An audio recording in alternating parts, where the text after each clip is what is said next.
Hello everyone, welcome to a class of SFBCom. Third semester is going on. Our topic is partnership final account. Today we are going to solve sum number 2. Already हमने question number 1 और introduction बना दिया. आई button में check करें, नीचे description में link है वहां चेक करें. आपके previous topic amalgamation, piecemeal, conversion, ये भी इसके भी वीडियो के लिंक आपको डिस्क्रिप्शन में वहां चेक करें. तो आपका थर्ड सेमेस्टर पूरा मुकम्मल होता है. तो बच्चों चलते हैं क्वेश्चन की तरफ. क्वेश्चन नंबर 2 बोलता है ए, बी और सी पार्टनर हैं और उनका बिजनेस है रेडीमेड क्लोथ डीलर का. उनके एग्रीमेंट में क्या क्या डील था कि इंटरेस्ट ऑन कैपिटल देना है 5% और opening balance interest on capital आ गया, यानी आपको पीएनएल अप्रोप्रिएशन बनाना है. फिर इंटरेस्ट ऑन ड्राइंग नहीं है, बहुत अच्छी बात है. प्रॉफिट शेयरिंग रेशियो दिया हुआ है 5:3:2. It was agreed that she share of profit in any year should not be less than 10,000. And any deficiency in such share was to be borne by other two partner in their profit sharing ratio. तो ये वाला adjustment तो आपको last में करना है, यानी सी का जो मिनिमम प्रॉफिट है हम अप्रोप्रिएशन में जब बांटेंगे नेट प्रॉफिट को, तो वहां पे जब बांटेंगे तो वहां पे सी का जो प्रॉफिट है वो 10,000 के नीचे नहीं होना चाहिए. अगर 10,000 के नीचे हैं तो ए और बी जो भी मिनिमम उसका प्रॉफिट होगा बैर करेंगे ए और बी को. ठीक है, ये तो लास्ट में पार्ट करना है. इंटरेस्ट ऑन कैपिटल याद रखें. ट्राई बैलेंस आपको दिया हुआ है, एसेट्स दिए हुए हैं, opening stock, purchase, drawing, professional bank, capital, sales, creditor, depreciation reserve. यहाँ पे एक नया चीज है, ओल्ड आरडीडी दिया हुआ है. ऑलरेडी मैंने एडजस्टमेंट टिक मार्क किए हुए, ये स्टार मार्किंग यानी एडजस्टमेंट टिक मार्क है. फिर भी एडजस्टमेंट पढ़ लेते हैं. पहला है एडजस्टमेंट क्लोजिंग स्टॉक के बारे में. इसके अंदर दो वैल्यू है 35,000 और 42,000 का. तो क्लोजिंग स्टॉक में अगर दो वैल्यू हमेशा याद रखें, विच एवर इज लेस का रूल लगता है. तो 35,000 लेस है तो 42 को नहीं लिखना आपको. 35,000 बैलेंस शीट एसेट्स और ट्रेडिंग अकाउंट में क्रेडिट साइड. फिर आपका न्यू आरडीडी दिया हुआ 5% डेटर से माइनस करना है आपको, इसलिए टिक मार्क किया डेटर के ऊपर. न्यू आरडीडी है और ओल्ड आरडीडी है. ठीक है. फिर salary include the following monthly drawing. इसको याद रखें, मंथली कहा है यानी 12 महीने है. और ए निकालता है 500, बी निकालता है 300 और सी निकालता है 250. तो हर एक को मल्टीप्लाई बाय 12 करके लेना है आपको. ठीक है. मंथली ड्राइंग है यानी कैपिटल अकाउंट में डेबिट, और ये जो ड्राइंग है वो इंक्लूडेड है आपके सैलरी के अंदर. सैलरी यहां पे जो आपको दिया हुआ है 1,19,700, इस सैलरी के अंदर ये ड्राइंग इंक्लूडेड है. गलती से आ गया है तो गलती से कहीं भी अकाउंट में कुछ भी एंट्री हो उसको वहां से निकालेंगे, यानी सैलरी में से आप माइनस करेंगे. और second effect partners capital account में डेबिट साइड. और वापिस से बोलो मंथली है यानी सबको मल्टीप्लाई बाय 12 करना है आपको. फिर एडजस्टमेंट नंबर 4 बोलता है पार्टनर है during the year been supplied a goods worth ₹600 A को और 400 बी को, यानी यहां पे गुड सप्लाई टू पार्टनर है. गुड्स का एडजस्टमेंट आता है बच्चों तो याद रखें ट्रेडिंग अकाउंट में क्रेडिट साइड एक इफेक्ट, और दूसरा इफेक्ट अगेन ये एक तरह का ड्राइंग है तो ड्राइंग पार्टनर्स कैपिटल में डेबिट साइड है. ठीक है. फिर एडजस्टमेंट नंबर 5 है depreciation of shop fitting is to be provided 5% per annum on cost. ये कॉस्ट वर्ड से ही समझ में आता है. यहां पे जो देखो डेप्रिसिएशन रिजर्व कहा गया है, क्योंकि बेसिकली जो फिगर होता है फिक्स एसेट का जो फिगर होता है वो हमेशा डब्ल्यूडीवी पे लिखा जाता है, यानी डेप्रिसिएशन माइनस करने के बाद. मगर यहां पे उन्होंने क्लियरली बोला जो शॉप फिटिंग का वैल्यू है ये कॉस्ट पे, यानी इसका जो डेप्रिसिएशन हर साल तो हम निकालते ही हैं, तो वो डेप्रिसिएशन को आपको अलग से, आपको याद होगा 11th-12th स्टैंडर्ड में आपने डेप्रिसिएशन चैप्टर किया था, उसके अंदर डेप्रिसिएशन रिजर्व अकाउंट बनाते हैं. तो फिक्स एसेट का वैल्यू एक जगह लिखते हैं, उसके अंदर डेप्रिसिएशन माइनस नहीं करते हम लोग. वहां पे डेप्रिसिएशन जो भी हर साल का आता है वो डेप्रिसिएशन रिजर्व करके अकाउंट बनाते हैं, वहां पे हम शिफ्ट करते थे. तो यहां पे जो डेप्रिसिएशन रिजर्व लिखा है 14,000, ये शॉप फिटिंग से ही रिलेट करता है. देखो बहुत सारे फिक्स एसेट है यहाँ पे, प्रीमाइसेस है, लीजहोल्ड प्रीमाइसेस है, तो इनके बारे में रिजर्व नहीं कहा जाएगा because of this word cost. तो ये जो शॉप फिटिंग है इसको याद रखें, ये ओरिजिनल वैल्यू है, डब्ल्यूडीवी वैल्यू नहीं है. तो इसलिए ये रिजर्व भी आपको इस शॉप फिटिंग से ही माइनस करना है. और फिर एक नया डेप्रिसिएशन भी आपको निकालना है 5% जो कि करंट ईयर का है. तो करंट ईयर का डेप्रीशिएशन आप 36,000 पे ही निकालेंगे और ये रिजर्व के साथ प्लस करके फिर इसके साथ शॉप फिटिंग के साथ माइनस करेंगे। तो ये रिजर्व वर्ड याद रखना, रिजर्व हमने फिक्स एसेट देखो 2-3 है यहाँ पे, मगर शॉप फिटिंग से ले रहे हैं बिकॉज ऑफ दिस एडजस्टमेंट, क्योंकि इन्होंने कहा है कि जो भी डेप्रीशिएशन निकालना है आपको शॉप फिटिंग पे 5% कॉस्ट पे निकालना है। तो ये फिगर से समझ में आ रहा है ये कॉस्ट फिगर है, तो यानी ये जो रिजर्व है ये शॉप फिटिंग से ही रिलेट करता है। तो सिंपल वे में याद रखें, करंट ईयर का डेप्रीशिएशन 36,000 पे 5% यानी मेरे ख्याल से 1800 कुछ आएगा। तो 1800 और 14,000 यानी 15,800 आपको माइनस करना है शॉप फिटिंग से। तो इसको सम के टाइम और डिटेल में देखेंगे। फिर एडजस्टमेंट नंबर 6 थोड़ा इंपॉर्टेंट है, प्रोफेशनल चार्जेस, यानी यहां पे दिया हुआ है प्रोफेशनल चार्जेस 3,500, इसके बारे में बोल रहा है वो इंक्लूड, इसके अंदर है क्या है गलती से 2,500 fees paid in respect of the acquisition of leasehold premises. ये जो लीज होल्ड प्रीमाइसेस है आपने जो एक्वायर किया है, परचेस किया है, लिया है, तो उस वक्त आपको एक फीस लगी थी 2,500 रुपया। तो वो जो भी फिक्स एसेट के टाइम हम नॉमिनल खर्चा करते हैं वो फिक्स एसेट में ही ऐड करना होता है, ये रूल है। मगर यहां पे गलती से ये 2,500 जो है वो प्रोफेशनल चार्जेस इसमें इंक्लूडेड हो गया है। तो वापस से बताओ, गलती है तो निकालना पड़ेगा, माइनस करना पड़ेगा। तो प्रोफेशनल चार्ज से माइनस करेंगे और लीज होल्ड प्रीमाइसेस में ऐड करेंगे। तो लीज होल्ड प्रीमाइसेस में दो चीजें हैं, एक तो एडिशनल, ऐड नहीं है ये बच्चों, ये एडिशनल लीज होल्ड प्रीमाइसेस है और आपने जमीन खरीदी, तो दोनों तो ये प्लस होगा ही होगा, प्लस ये जो 2,500 रुपया है ये भी प्रोफेशनल फीस को भी आपको ऐड करना पड़ेगा।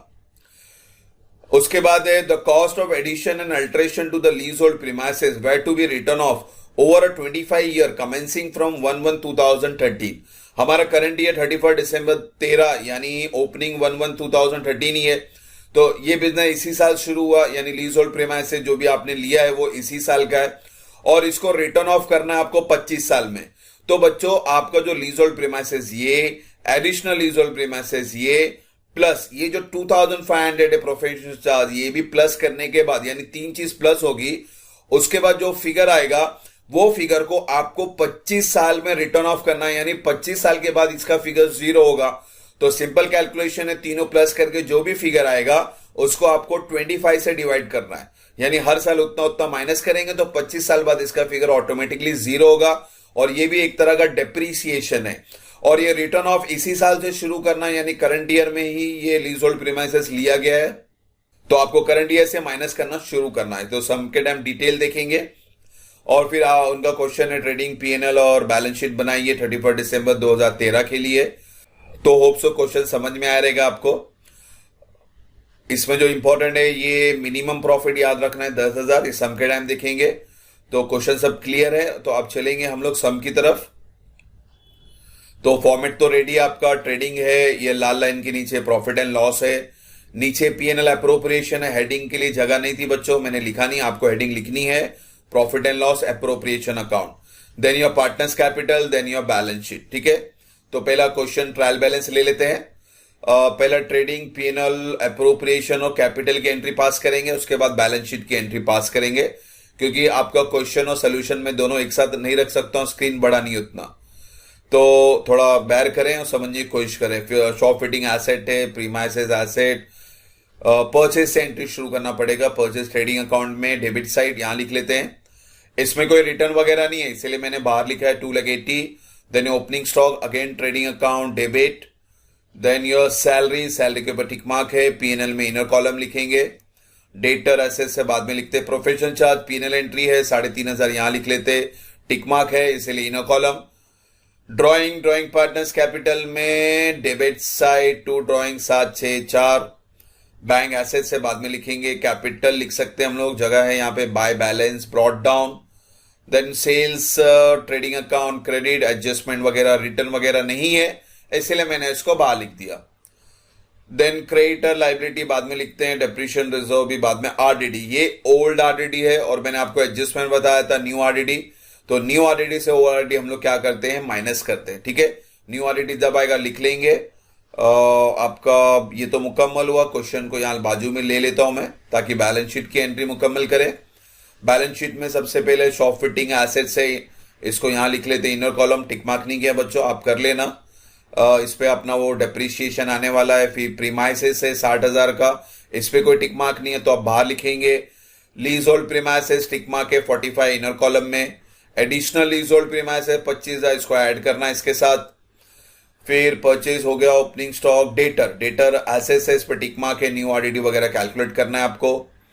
प्रोफेशनल चार्ज ड्राइंग हो गया, बैंक एसेट्स है, टिक मार्क नहीं है, बाहर लिखते हैं।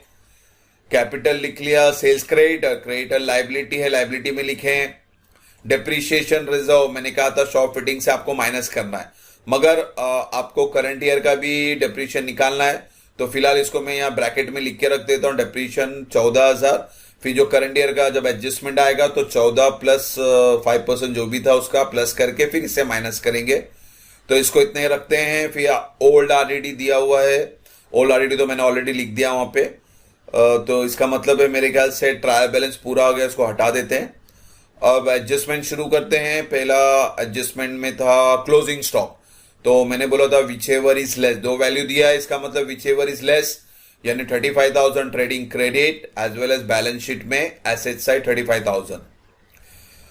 फिर न्यू आरडीडी 5% डेटा से माइनस करेंगे, आउटर कॉलम में लिखते हैं 19,570 और ये 1,030 जाएगा पीएनएल अकाउंट में। और अब इसको 500 से माइनस करके आप बाहर लिख सकते हैं, क्योंकि old bad debt new bad debt वगैरह नहीं है, तो दो ही कैलकुलेशन है, तो दोनों कैलकुलेशन करके आप बाहर लिख दें। यानी एडजस्टमेंट नंबर 2 भी हो गया बच्चों। अब 3 पे जा रहे हैं। ड्राइंग मंथली था, 12 महीना करना है आपको, 500 इंटू 12, 300 इंटू 12, 250 इंटू 12। और ड्राइंग है, सैलरी ड्राइंग है, तो 500 इंटू 12 6,000, फिर 300 इंटू 12 3,600 एंड 250 इंटू 12 3,000। और ये तीनों अगर प्लस करेंगे तो होता है 12,600। ये गलती से इंक्लूडेड था सैलरी के अंदर, इसके अंदर, तो 12,600 यहां माइनस करके आप बाहर लिखेंगे। अब 1,07,100, तो सैलरी का भी एडजस्टमेंट हो गया। मंथली वर्ड याद रखें, कभी मंथली अगर वर्ड नहीं होता तो मैं खाली 500 300 250 ही माइनस करता, 1260 आता 1260। मगर अभी यहां पे क्या हो रहा है, मंथली वर्ड आया है, तो कंफ्यूजन देने के लिए, थोड़ा ट्रिक बनाने के लिए वर्ड डाल देते हैं, बच्चे पढ़ते नहीं है डायरेक्टली, फिर वो कैलकुलेट कर देते हैं, तो इस पे ध्यान देना आपको।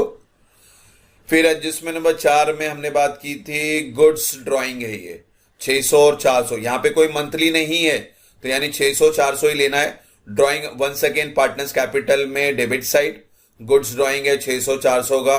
सी के बारे में नहीं है, ए और बी के बारे में, तो ए और बी के कॉलम में लिखा हमने। और गुड्स विड्रॉ हो रहा है ट्रेडिंग अकाउंट में credit side, by goods withdrawn by partner 1,000। Partner आप लिख लें, यहां जगह नहीं, मैंने नहीं लिखा है, आप लिखें यहां पे। यानी एडजस्टमेंट 4 हो गया है। 5 डेप्रीशिएशन करना है शॉप फिटिंग में, तो 36,000 पे 5%, तो ये आता है 1800। 1800 इस 14,000 में प्लस करेंगे तो टोटल आता है 15,800। अब इस 15,800 को 36,000 से माइनस करें तो आपका शॉप फिटिंग का करंट ईयर का वैल्यू हो गया 20,200। अब यहां पे बहुत इंपॉर्टेंट चीज है, डेप्रीशिएशन बहुत से बच्चे 15,800 यहां लिख देते हैं, गलत है, क्योंकि मुझे करंट ईयर का डेप्रीशिएशन बताना है, वो है 1800, तो आप सिर्फ यहां डेप्रीशिएशन और शॉप फिटिंग 1800 ही लिखेंगे, ना कि 15,800, क्योंकि ये 14,000 पिछले साल से होते हुए आ रहा है, रिजर्व है ये हमारा, तो इसको लेने की जरूरत नहीं, इसका सेकेंड इफेक्ट नहीं आएगा, सिर्फ 1800 का सेकेंड इफेक्ट आएगा।